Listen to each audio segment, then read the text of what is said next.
Mesdames, Messieurs, bonsoir, bienvenue, merci d'être à notre compagnie sur France 3 Cordillère Style pour ce 19-20. Pour commencer le Corsicaser de ce mardi 30 octobre, la Corse, après le passage de la tempête Adriane, avec l'accalmie, c'est maintenant l'heure du bilan. Un blessé et des dégâts importants, en particulier sur le littoral. Toitures emportées, inondations, des dizaines de bateaux échoués, des ports endommagés à Cargèse et Herbalongue. Le Cap, où nous serons en direct dans un instant avec Henri Mariagne. Le maire d'Ajaccio demande un classement en état de catastrophe naturelle. Quelles sont les procédures d'indemnisation? 4000 foyers sont toujours privés d'électricité. Premier bilan dans un instant avec la préfète de Corse. On débute donc cette édition spéciale du Corsicaser par la situation dans le golfe d'Ajaccio. Au lendemain de cette tempête exceptionnelle venue du sud, les dommages sont très importants. De nombreux bateaux ont été emportés, détruits dans le fond de la baie. Les restaurants de la route des Sanguinaires ont subi également la violence des éléments. En reportage, Marie-Françoise Stéphanie et Morgane Bonnat. Une salle vide entièrement balayée par les vagues, des baies vitrées écrasées comme des feuilles d'arbre, un lavabo effondré, des frigidaires renversés. Ce restaurant en bord de mer a été englouti par la tempête. Nous estimons qu'il doit y avoir entre 150 et 200 000 euros de travaux. Et c'est très dur, vous savez, quand on subit déjà plusieurs fois ces attaques du temps et du feu, je ne sais pas si vous vous rappelez. Ça fait qu'on a le moral à ce moment très très bas. Un peu plus loin sur la route des Sanguinaires, dans cet établissement, une lame plus haute que les autres a tout emporté. On y était hier pour essayer de mettre en sécurité une partie du restaurant, mais bon, c'était peine perdue puisque ça grossissait de plus en plus et on s'est mis en sécurité, surtout nous et le staff. Il était inutile de rester, on ne pouvait rien faire. 34 ans ici, je l'ai vu ça. Ah oui. Table, chaises brisées, cuisine inondée. En près de 40 ans, ce restaurateur n'avait jamais vu un tel déchaînement. Sur les extrémités gauche et droite, ça s'est effondré. La bâtisse centrale intérieure, pour l'instant, n'a pas bronché. C'est déjà une bonne nouvelle. Mais il faudra reconstruire pratiquement toutes les extrémités du bâtiment. Il y a des commerces qui sont là depuis toujours, qui ont subi de plein fouet la tempête qui s'est déroulée hier sur Ajaccio, qui était une tempête exceptionnelle. On n'avait jamais vu la ville classée en vigilance rouge. Et aujourd'hui, je crois qu'il est indispensable qu'on reconnaisse cet état de catastrophe naturelle. Quai des Torpilleurs, une soixantaine de bateaux ont coulé ou ont été drossés à terre.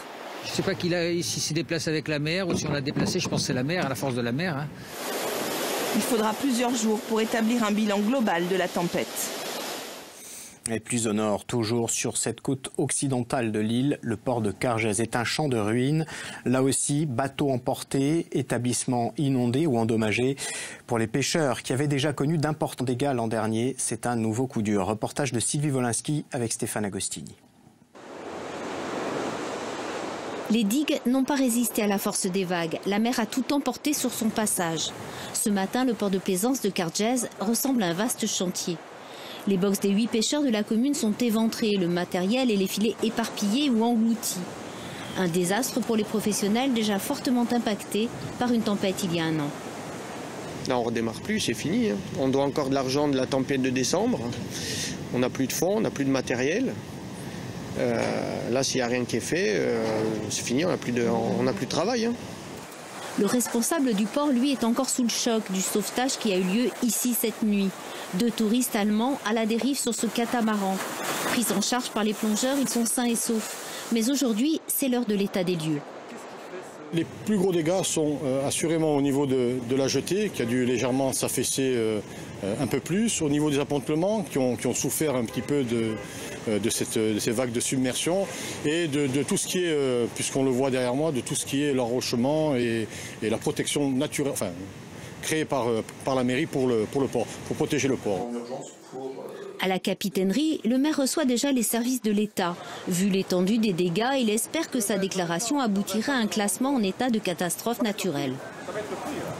On espère que cette fois ça va marcher et qu'on va enfin prendre en compte les études qu'on a mis en cours déjà depuis 3-4 ans qui nous permettraient de réparer, puisque maintenant on en est en réparation et plus renforcement, ces digues qui ne suffisent plus.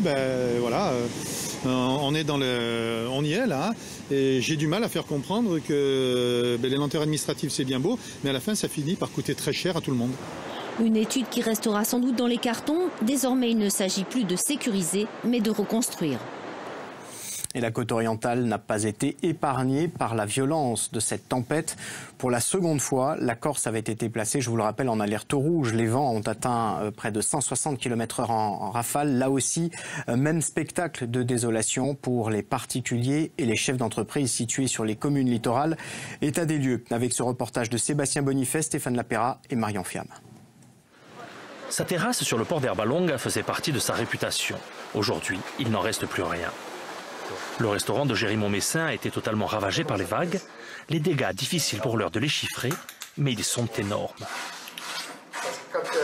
Une fois que la digue a lâché, il n'y avait plus rien pour arrêter les vagues et c'est venu s'écraser contre le restaurant. Ça m'a fait exploser les baies vitrées et tous les montants, les murs avec, et en cuisine également. Ça fait 15 ans que je suis là et ça n'a jamais. On n'a jamais vu cette puissance-là. Personne en Corse n'avait jamais vu ça. Du Cap Corse à l'extrême sud, aucun rivage n'a été épargné. Restaurants, hôtels, paillotes, mais pas seulement. Depuis 20 ans, Isabelle passait tous ses étés dans cette maison, sur la plage de la Vasine. La mer démontée a tout emporté. Désormais, elle est inhabitable. Mais Isabelle veut garder le moral et croire que l'été prochain, elle reprendra ses habitudes. Eh bien maintenant, on va attendre le passage des experts. Et puis après, tous les gens qui ont profité de ma terrasse, ils vont venir nous aider et on va nettoyer et on va remettre en état. Avec beaucoup de courage.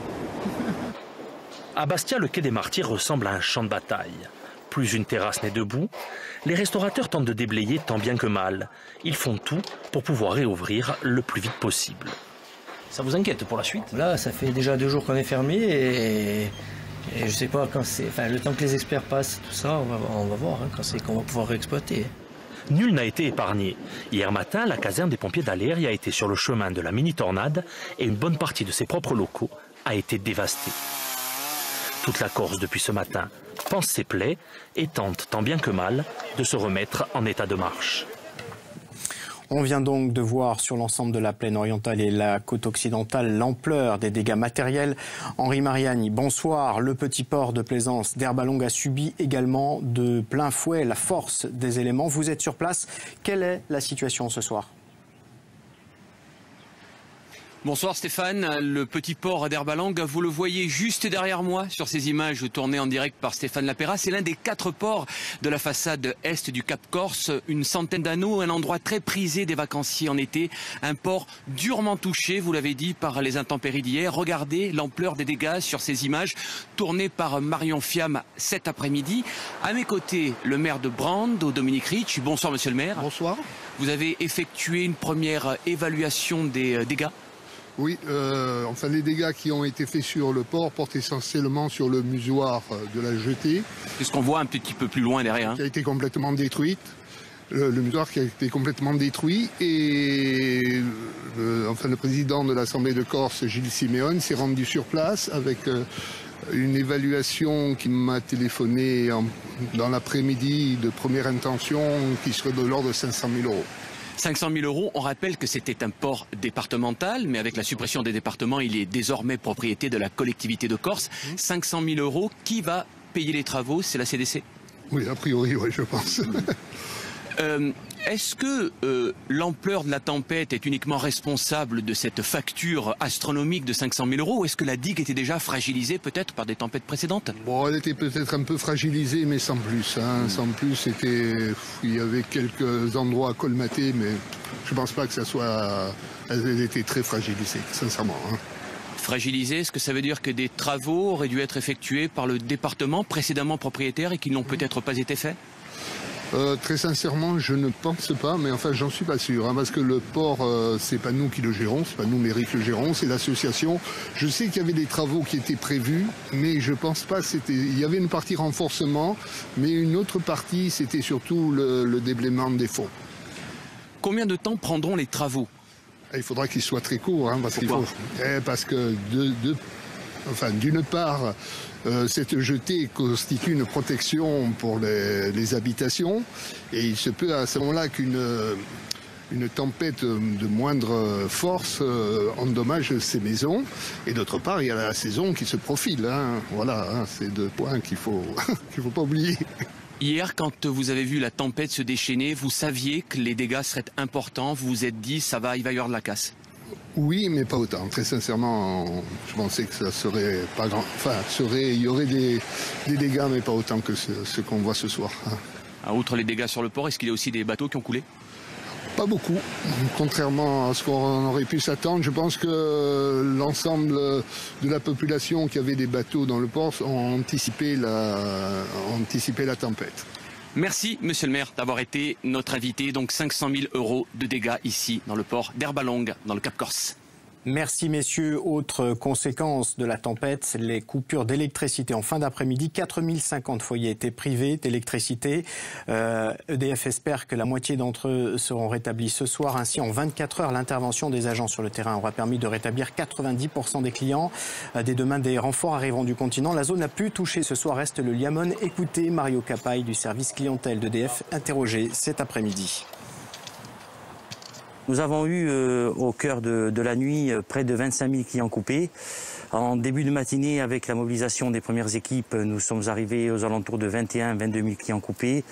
Pour arriver au moment où je vous parle, 7 000 clients sont encore coupés avec la mobilisation de 120 personnes sur le terrain, prestataires et agents EDF compris. Au cours de la nuit, il y aura effectivement un renouvellement d'équipes. Certaines vont s'arrêter, d'autres vont reprendre pour espérer au cœur de la nuit rétablir une grande majorité de nos clients.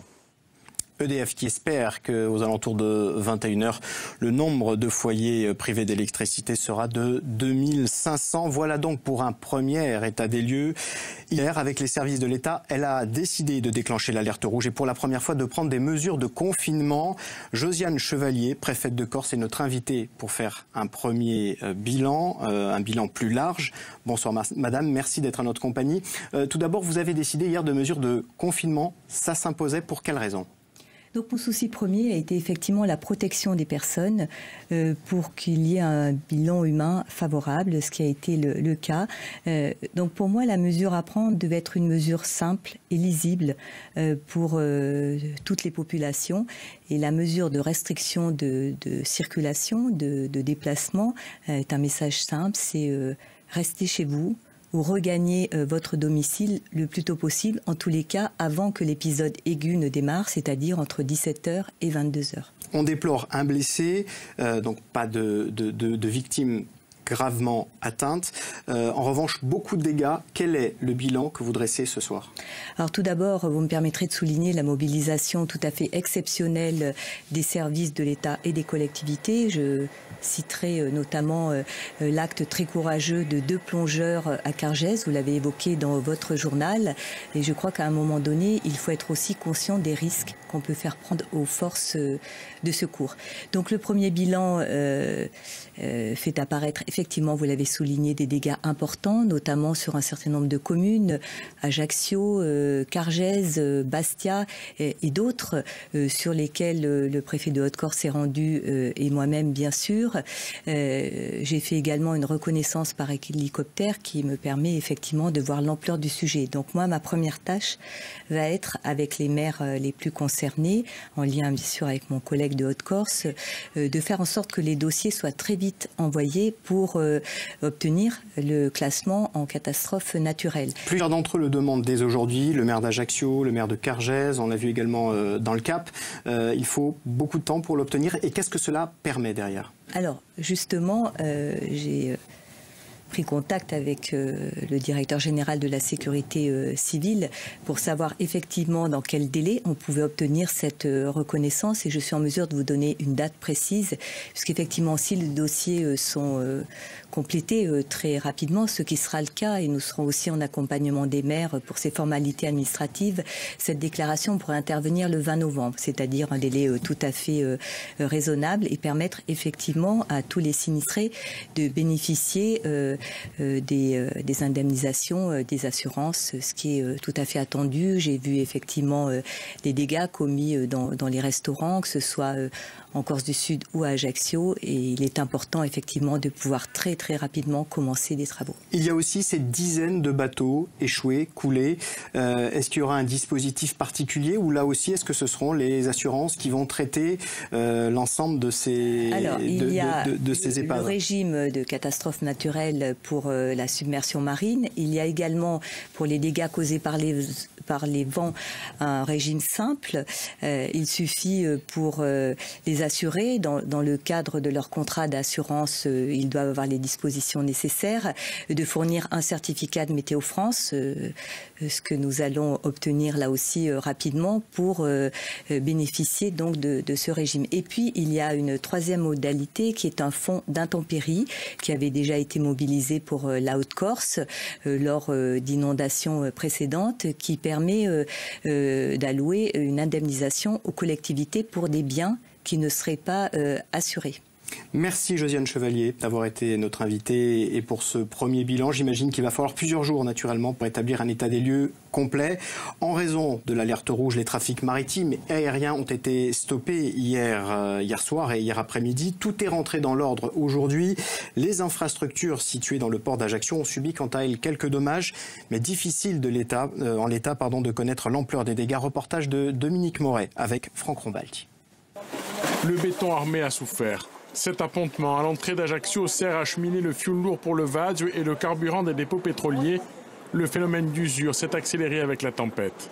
Les aciers qui étaient déjà apparents sur les travées sont encore plus mis à nu et les cadres béton, les cadres d'acier ont été rompus, ont été sectionnés.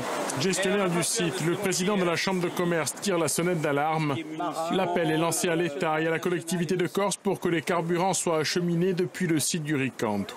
Cet après-midi, on aurait pu être ici, non pas sur l'appontement, mais à côté. Et l'appontement ne plus exister, donc plus d'approvisionnement énergétique. Là, on est sur un sujet quand même très grave, sur lequel il va falloir s'atteler très rapidement pour trouver une solution très rapidement. Autre lieu, autre investissement lourd à engager. Hier, les vagues ont submergé la jetée. Le phénomène est accentué par l'affaissement des tétrapodes en béton. Un temps, le recours au plan exceptionnel d'investissement avait été envisagé. On se trouve ici sur la défense principale du port d'Ajaccio avec des tétrapodes que vous pouvez voir ici, totalement désorganisés, désarticulés. Et un effondrement qu'on a constaté déjà depuis quelques années, de nombreuses années même, des tétrapodes sur le fond qui évidemment ne remplissent plus leur mission. Sur le réseau routier, malgré les arbres abattus par le vent, les talus effondrés et l'inondation du tunnel de Bastia, aucune voie de circulation n'a été durablement fermée. Les conséquences des intempéries se sont invitées à la table du conseil exécutif prévu de longue date. L'engagement des agents et des services de sécurité a été salué, ainsi que le retour à la normale dans les transports. Je note du côté transport maritime une bonne gestion et du côté transport aérien une gestion prudentielle, mais avec une très bonne réactivité d'Air Corse, sous l'autorité de sa présidente, l'ensemble des personnels, puisque tous les passagers qui étaient en difficulté ont été hébergés et ont été ensuite acheminés grâce à un doublement des vols aujourd'hui. À Campo dell'Oro, le doublement des vols n'a pas empêché les désagréments.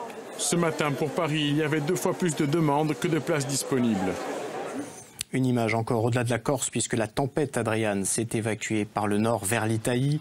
Pays durement touché, le bilan des victimes s'est aggravé aujourd'hui. 11 personnes sont mortes en Italie. Les pompiers italiens ont effectué plus de 7000 interventions. Dégâts dans les ports comme ici, près de Gênes. Circulation automobile rendue difficile partout dans le pays. Cette vague de mauvais temps a entraîné également une montée des eaux à Venise avec un pic historique à 1,56 m sur la place Saint-Marc. Voilà donc ce que l'on pouvait dire au lendemain de cette tempête. Tempête Adriane particulièrement violente. L'état des lieux et le bilan prendra plusieurs jours. À la fin de ce journal, les prévisions météo avec Marina Rebal qui reviendra également sur certaines données statistiques. Et puis toutes les images à retrouver sur notre site internet. Et puis dans le reste de l'actualité maintenant, nous vous en parlions. Madame, Monsieur, bonsoir. Fin des vigilances rouges et oranges, mais la prudence est de mise car une nouvelle dégradation pluvio-orageuse nous arrive demain en soirée. Les dégâts matériels sont considérables. En Corse, on a eu des rafales de ce vent de secteur sud-ouest à 188 km/h à l'île Rousse, 117 à Ajaccioville. Des quantités d'eau importantes qui correspondent à un mois de précipitations, localement 80 litres d'eau au mètre carré demain matin. Quelques gouttes de pluie sur le littoral occidental. Le temps est sec tôt dans la matinée sur la façade est. Régime d'averses dans l'intérieur. Très rapidement dans la journée, des averses et des orages se produisent sur le littoral oriental, sur les sols déjà gorgés d'eau, mais le soleil est de retour sur la façade ouest. Soyez donc très prudents. Le vent bascule au secteur est-sud-est, 65 km/h du côté de Sartène, 40 sur le littoral occidental, 50 sur le littoral oriental. La mer sera globalement agitée. Les températures, les minimales varieront de 6 degrés dans le Courtenay jusqu'à 12 degrés à l'île Rousse. Regardons les maximales élevées par effet de fun sur la façade ouest, 23 à Ajaccio, 22 à Calvi. Belle soirée sur Via Stella. Merci.